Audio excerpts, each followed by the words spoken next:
আমার দাড়ি তোমার চুল সাদা হয়ে যাবে। ওই দেখো বাচ্চাগুলো বসে আছে, তারা আমাদের দাদু ঠাকুমা বলবে। তার চেয়ে আমি কি বলবো জানো? প্রেম জেগেছে আমার মনে, বলছি আমি তাই, তোমায় আমি ভালোবাসি, তোমায় আমি বাবা বাবা কি দারুণ, তোমায় আমি ভালোবাসি, তোমায় আমি বাবা কি দারুণ।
তুমি এক কাজ করো বৌদিকে তুমি ধরো, আমি কিছু একটা করি।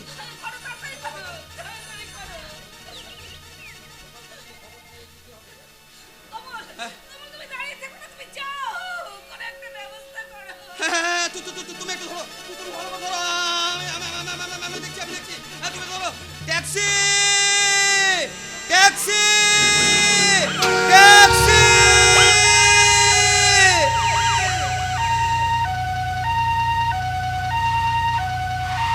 আমার নিজের চোখে বিশ্বাস হচ্ছে না, হাসপাতালে খাটে নিথরভাবে অজ্ঞান অবস্থায় শুয়ে আছে সুন্দরী। কিন্তু কাকাকে এখন কিছু জানানো যাবে না, তাহলে কাকা খুব ভেঙে পড়বে। সবেমাত্র উটি থেকে সুন্দরীকে বেড়ে নিয়ে এসেছি, জানি না ডাক্তারবাবু কেন অপেক্ষা করতে বললো। হ্যাঁ, অপেক্ষা করতে বললাম কারণ পেশেন্টের ব্যাপারে জরুরি কিছু কথা আলোচনা করা ছিল। কিন্তু আপনারা তো প্রতিবেশী। হ্যাঁ, আমরা ওর গ্রামেরই প্রতিবেশী। আর কি কোনো গার্জিয়ান নেই, মানে ওর শ্বশুর বাড়ির লোক, বাবা মা স্বামী? সুন্দরীর বাবাকে খবর দেওয়া হয়নি, লোকটা জমি বাড়ি বেচে সুন্দরীর বিয়ে দিয়েছে। এখন যদি ওসব কথা জানতে পারে তাহলে খুব ভেঙে পড়বে। আর কি কোনো গার্জিয়ান নেই? আপনি যা বলবেন আমাকে বলুন স্যার। আপনি? হ্যাঁ, উনি সুন্দরী দেওর কমলেশ, আর কমলেশই সুন্দরীকে হসপিটালে ভর্তি করেছে। হ্যাঁ, কিন্তু আপনি কি একটা বলবেন বলছেন, বলুন না বৌদি কেমন আছে? প্রচুর রক্তকরণ হয়েছে, হ্যাঁ। ও পজিটিভ গ্রুপে প্রচুর রক্ত চাই। হ্যাঁ, আমরা সবাই মিলে রক্ত দেবো। আমরা সবাই ওর জন্য রক্ত দেব। হ্যাঁ, আমার শরীরের সমস্ত রক্ত দিয়ে আমি আমার বৌদিকে বাঁচাবো। আজ আমরা সকলে মিলে আমরা প্রকৃত সমাজ সেবা করবো। ও নিয়ে টেনশন করে কোনো লাভ নেই। আমি ব্লাড ব্যাংকে বলে দিয়েছি, আপনারা টাকাটা জমা করে দিন। হ্যাঁ, কোনো ওষুধপত্র? হ্যাঁ, এই প্রেসক্রিপশনে যা যা লেখা আছে আনতে হবে, নিন। আর শুনুন, অপারেশন সাকসেসফুল, কিন্তু কেন? উনি 1 মাসের অন্তঃসত্ত্বা ছিলেন।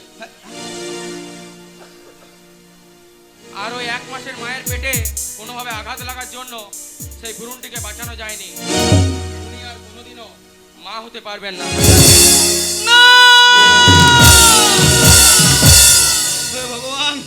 ভগবান তুমি কি করলে? ভগবান তুমি কি করলে? ভগবান এখন আমি কি করি? ভগবান তুমি বলে দাও, এখন আমি কি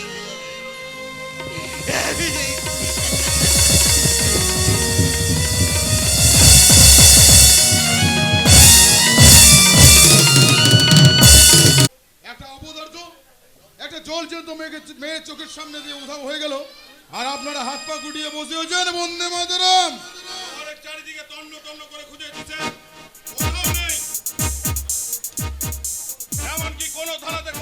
অ্যাক্সিডেন্টেরও খবর নেই। শুধু নেই বললে তো চলবে না, যে মন করে হোক ওই মেয়েটাকে খুঁজে বের করতে হবে। আচ্ছা অফিসার, তাহলে বলি কোনো থানায় মর্গে এইরকম কোনো খবর নেই তো যে রোড অ্যাক্সিডেন্ট হয়ে পড়ে মরেছিল, ওই মর্গে পড়ে আছে? মানে না। আপনি এ কি বলছেন? সুস্থ সবল একটা মেয়ে, আবার আপনার মতো একজন এমপির বৌমা, আবার যার স্বামী সাংবাদিক, চিন্তার বিষয়। না না, মানে এটা হতেও তো পারে যে ওই বৌমা রাস্তা দিয়ে কোথাও পারাপার করছিল, কোনো একটা গাড়ি এসে অ্যাক্সিডেন্ট করেছে, তারপর কেউ ওই ডেড বডিটা নিয়ে ওই মর্গে দিয়ে এসেছে। আপনার কথাগুলোর মধ্যে আমি কি রকম একটা রহস্যের গন্ধ পাচ্ছি স্যার। ঠিক, আপনি ওই রহস্যের গন্ধটা ঠিকই পাচ্ছেন অফিসার। আর ওই রহস্যের গন্ধটা বেরোচ্ছে আমার এই পকেট থেকে। বলি কত চাই? কিছু মনে করবে না স্যার, আমি ঘুষ নিই না। খুব ভালো কথা। ওই ঘুষ নেন না বলে আবার যেন আমার বিরুদ্ধে তদন্ত কমিশন বসাতে যাবেন না অফিসার। তাহলে ওই তদন্ত কমিশন বসবে ঠিকই, কিন্তু ওই কমিশনের রিপোর্ট কোনোদিন বের হবে না। বন্দে মাতরম। যেমন করে বলছেন, বলি স্যার যেমন করে বলছেন ঠিক তেমনি কাজ করুন। ও জ্যান্ত হোক আর মৃত হোক, মেয়েটাকে খুঁজে বের করুন। যান। আমরা আমাদের চেষ্টা থামাবো না। যদি আপনার বৌমা এই শহরে থেকে থাকে তাহলে ওকে আমি খুঁজে বের করবই। আজ যেদিন খুঁজে পাবো আমি সেই দিন থেকে আমি কিন্তু আপনার ওই পাপের খাতাটা খুলে ফেলবো।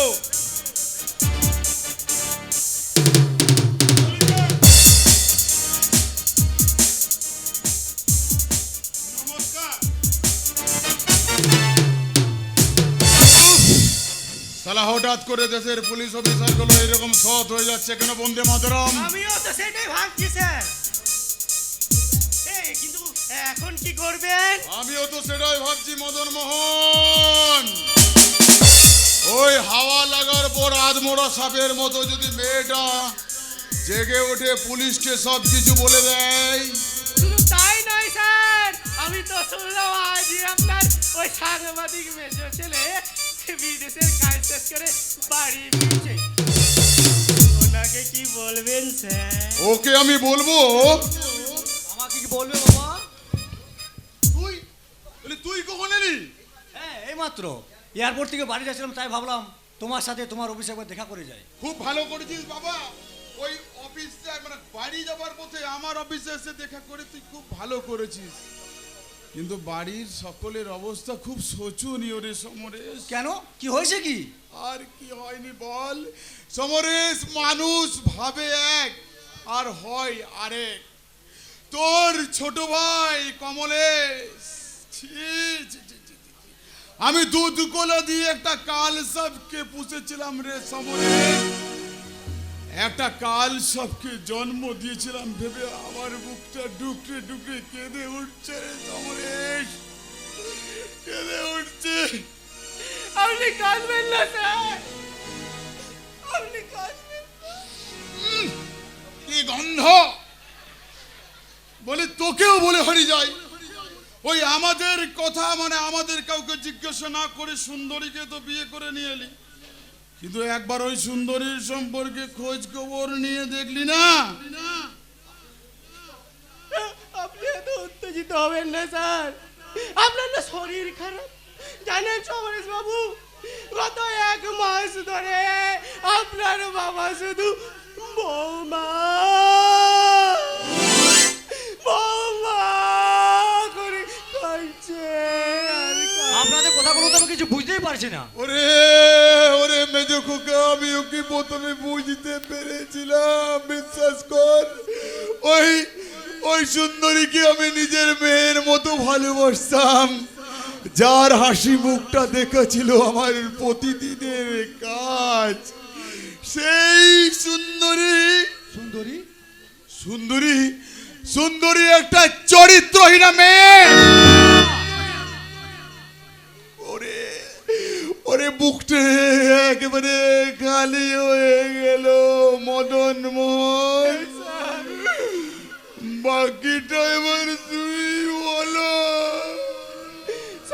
সমরেশ বাবু, আপনার চলে যাওয়ার পর ওই সুন্দরী আপনার ছোট ভাই কমলেশের সাথে মেলামেশা আরম্ভ করে। একদিন তো এক ঘরের মধ্যে মানে ছি ছি ছি ছি ছি ছি ছি। সে দৃশ্যটা এই চোখ দিয়ে দেখাই যায় না রে। তো আমি তোকে বলবো কি করে, একদম এক বিছানায় আমি বিশ্বাস করি না বাবা। তোর মা দাদা বৌদি ওদেরকে জিজ্ঞাসা করে দেখ, সাথে সাথে কি আমি ওই হারামজাদাটাকে তেজ্য পুত্র করেছিলাম রে কমলেশ? এই সমরেশ, ওই কমলেশই তো সুন্দরীর মাথাটাকে চিবিয়ে চিবিয়ে খেলো রে সমরেশ। আমি সুন্দরী মুখ থেকে সবকিছু শুনবো বাবা। তাকে পাবি কোথায়? সে তো নেই। নেই নেই মানে? তবে আর বলছি কি, আমি কত করে বললাম, যা হবার হয়ে গেছে। সমরেশ তোমাকে কত ভালোবাসে, ও যদি ফিরে এসে শোনে ও দুঃখ পাবে, কষ্ট পাবে, কিন্তু কিন্তু শুনলো না। হ্যাঁ, আপনার ছোট ভাইয়ের হাত ধরে চলে গেল, বলল আপনি নাকি কাপুরুষ, আপনি ওর কোনো সাধই পূর্ণ করতে পারেন। দিয়েছিলাম, বিশ্বাস কর, এই তোর কথা ভেবে আমি ওই বৌমাকে এই বাড়ি ছেড়ে যেতে বাধা দিয়েছিলাম রে সমরেশ। কিন্তু কিন্তু ওই সুন্দরী আমার পেটে ক্যাঁট ক্যাঁট করে লাথি মেরে তোর মা দাদা বৌদির গায়ে হাত তুলে এই বাড়ি ছেড়ে চলে গেল রে সমরেশ। এখনো এই তোলে পেটটা দিয়ে আমার কি বেদা।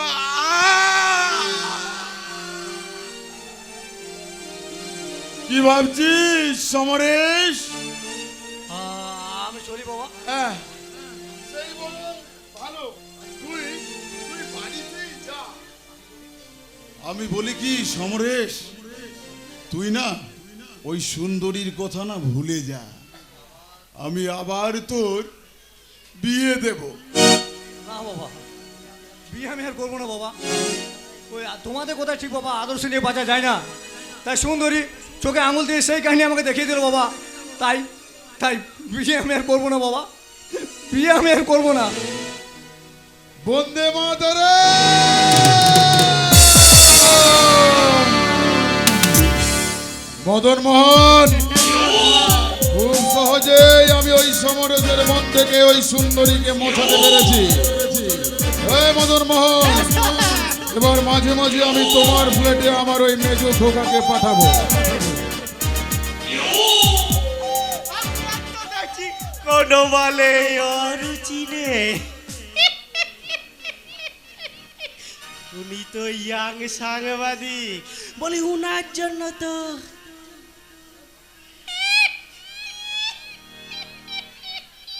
সেরা মালের প্রয়োজন, তার জন্য তো ছাড়ুন তো, 2-4 বান্ডি ছাড়ুন তো। পাবে পাবে মদন মোহন, তুমি পাবে। 2 দিন অপেক্ষা করো।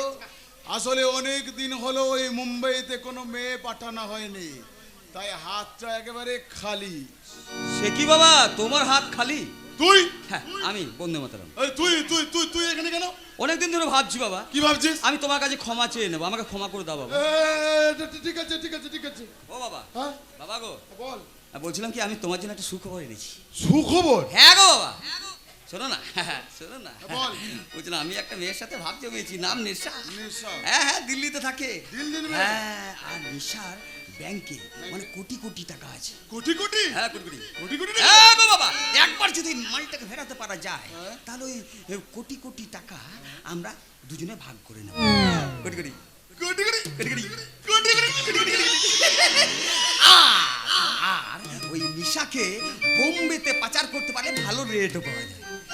সে কি রে কমলেশ, তুই বলি বাবা বাবা বাবা, এই তোর মতি গতি পাল্টে গেছে থেকে।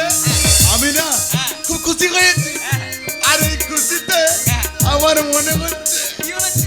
তোকে আদর করে একটা হ্যাঁ। চুমু খাই।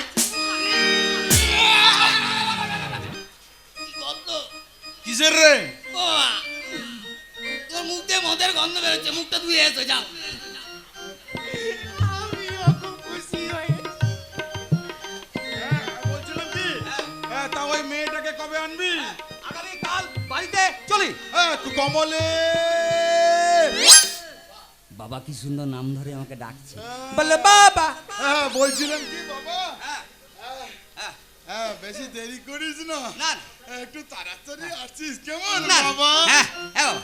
এমনি তো অনেক দেরি হয়ে গেছে। হ্যাঁ, এবার কি আর দেরি করা যায়? না, এবার হয়তো শুরু হবে। কি শুরু হবে? ওই যাবো বন্দে মাতরম, বন্দে মাতরম।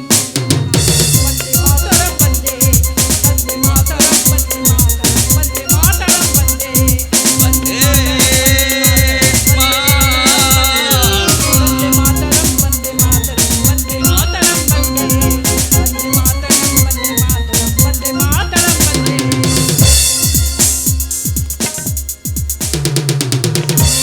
হবে মদন মোহন শুরু হবে। যে পাখিগুলো চলে গেছিল সেই পাখিগুলো আবার সবাই একে একে আমার খাঁচায় এসে ধরা দিচ্ছে। যে স্বপ্নগুলো গুলিয়ে গেছিল সেই স্বপ্নগুলো আবার নতুন করে জেগে উঠেছে। এবার আমি এক ধাপ করে পৌঁছে যাব আমার ওই লক্ষ্যের শিখরে। আর ওই লক্ষ্যে পৌঁছানোর সিঁড়ি হবে ওই দিল্লির মডার্ন মেয়ে নিশা। ছেড়ে দেব না তোমায় হৃদ মাঝারে রাখিব, ছেড়ে দেব না, ছেড়ে দেব না, ছেড়ে দিলে সোনার গুড় আর তো পাবো না, না না ছেড়ে দেব না, তোমায় হৃদ মাঝারে রাখিব, ছেড়ে দেব না, তোমায় হৃদ মাঝারে রাখিব, ছেড়ে দেব না।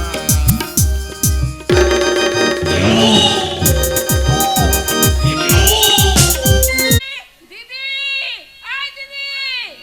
কিরে, তুই হঠাৎ কি মনে করে? আজ একটা হেস্তনেস্ত করতে আমি এ বাড়িতে এসেছি। হেস্তনেস্ত করতে এলে মানে? আমি তোর কথা কিছুই বুঝতে পারছি না। কি আর বলবো দিদি, সে কথা বলতে যে আমার দু চোখ ফেটে জল বেরিয়ে আসছে, পায়ের তলায় মাটি সরে যাচ্ছে। মনে হচ্ছে ধরিত্রী মাকে চিৎকার করে বলি, ধরিত্রী মা তুমি দুপা গাও, আমি পাতালে মুখ লুকাই।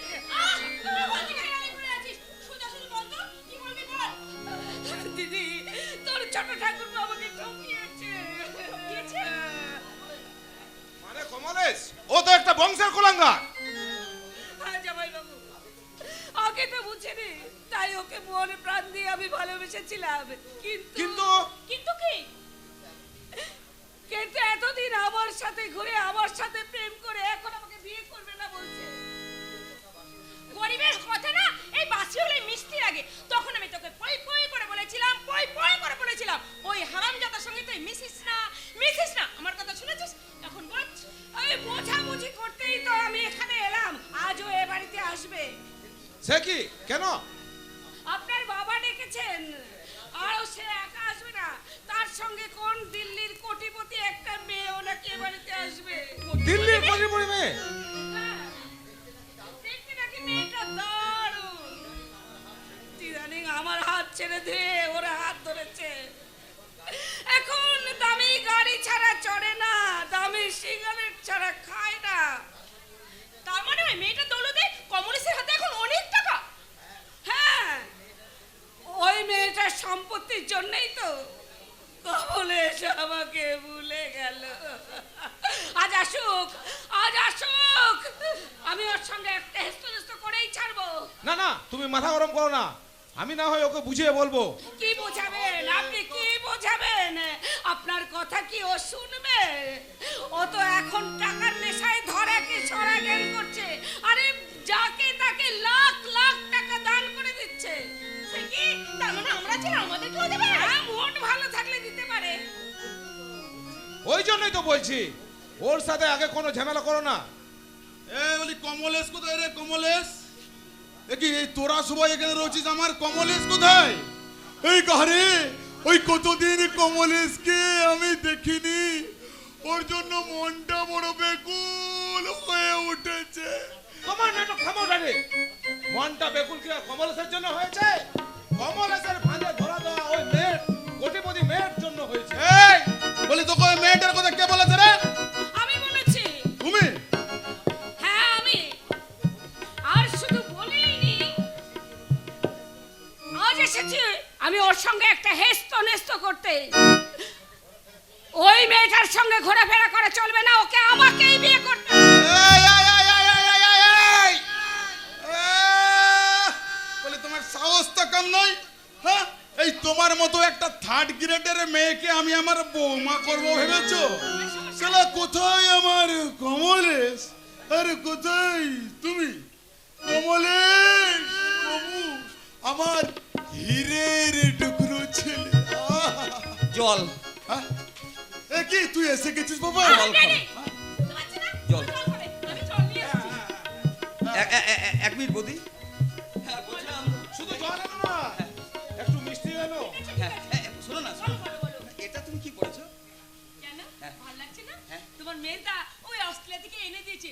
বলো আমি কেমন লাগছে? ওই তো ক্যালেন্ডার তার আবার তারিখ। কি? অসাধারণ লাগছে, ফাটাফাটি লাগছে।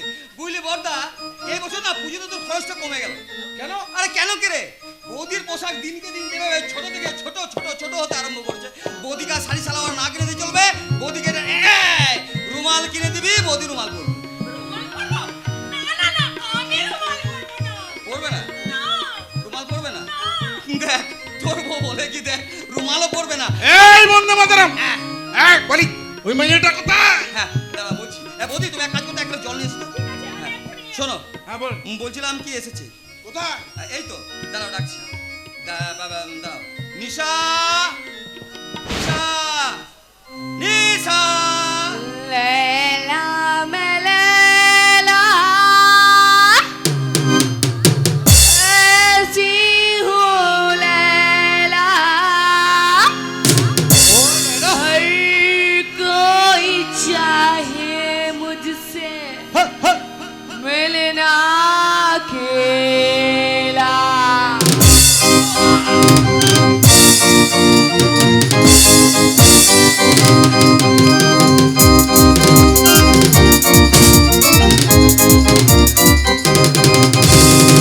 लैला मैं लैला, ऐसी हूँ लैला, हर कोई चाहे मुझसे मिलना अकेला। लैला हो लैला हो लैला, ऐसी मैं लैला, हर कोई चाहे मुझसे मिलना अकेला।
এই যে শুনছো, হ্যাঁ বলো। বলছি হ্যালো ডার্লিং, হ্যাঁ। বলি ওই মেয়েটাকে না তুমি 10 লাখ টাকা দিয়ে দাও, তারপর তুমি ওকে ছেড়ে দিয়ে আমাকে বিয়ে করো ডার্লিং। এই 10 লাখ টাকা দিচ্ছি। 10 লাখ। হবে না মনে হয়, আরো 5 লাখ বাড়িয়ে দিলাম। 5 লাখ মানে 15 লাখ। আচ্ছা আচ্ছা ঠিক আছে, 15 লাখ টাকা যদি পাই তাহলে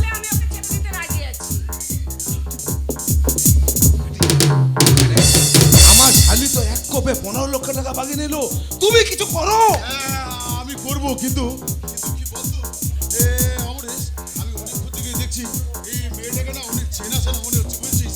ওই স্বরটাও যেন খুব চেনা চেনা। এই কোথায় কোথায় দেখেছি বলো তো? কোথায় দেখেছি নাকি? কোথায় দেখেছি?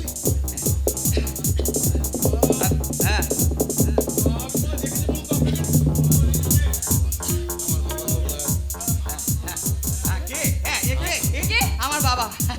ও দয়ালু, হ্যাঁ, খুব দয়ালু, গরিবের কথা খুব চিন্তা করে। হ্যাঁ, এমপি। এই তো সেদিন একটা বেকার ছেলে বাবাকে বললো যে দাদা আপনার মোবাইলটা খুব পছন্দ, বাবা এক কথা মোবাইলটা তাকে দিয়ে দেবে। হ্যাঁ, দিয়ে দিলাম। হ্যাঁ, দিয়ে দেবে। শুধু কি তাই? হ্যাঁ, এখন যদি তুমি বাবাকে বলো যে কি বলবো রলি? আপনার ধুতিটা খুব পছন্দ, বাবা এক কথা ধুতিটা খুলে তোমাকে দিয়ে দেবে। হ্যাঁ, বাবারে, দুধ দিও না। তাহলে উনি আরে আমার উনি কি? বড়দা, darling, doctor. Hi darling, hello. তোমাকে দেখতে না ডার্লিং ভীষণ ভীষণ ভীষণ হ্যান্ডসাম। এই শোনো, আসার সময় একটু মিষ্টিও আনতে পারলাম না, সরি। না, খাই না মিষ্টি, এরা কেউ খায় না। না, ওটা একদম না।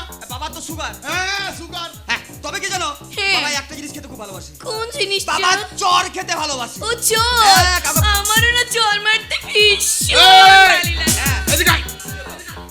এদিকে আয়। বলি কিসব উল্টো পাল্টা কথা বলছিস বন্ধু মাত্র? আরে বাবা, বন্দে মাতারাম, নিশা চর মারাটা হচ্ছে মুদ্রার দোষ। আর কেউ যদি চর না খায় তারপর সে নিশা রেগে যায়। তাই নাকি? হ্যাঁ,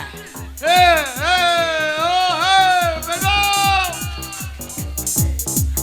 আমার খাওয়ার মধ্যে না ওই একটাই জিনিস, চর খেতে এত ভালো লাগে। আমার দেওয়ার মধ্যে একটা জিনিস, চর খেতে আমার খুব ভালো লাগে। তাহলে এবার রেডি?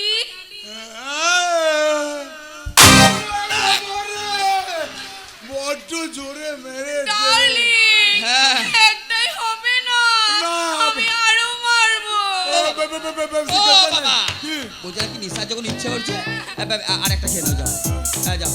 হ্যাঁ, যাও, আরেকটা। Darling, good boy, good boy.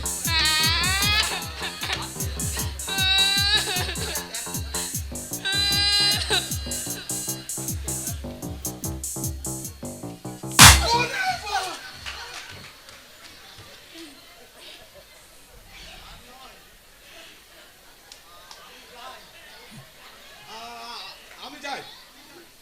Darling, darling, তুমি চলে যেও না। আমি শুনেছি নাকি শহরে তুমি আরেকটা নার্সিং হোম করতে চাও রলি? হ্যাঁ,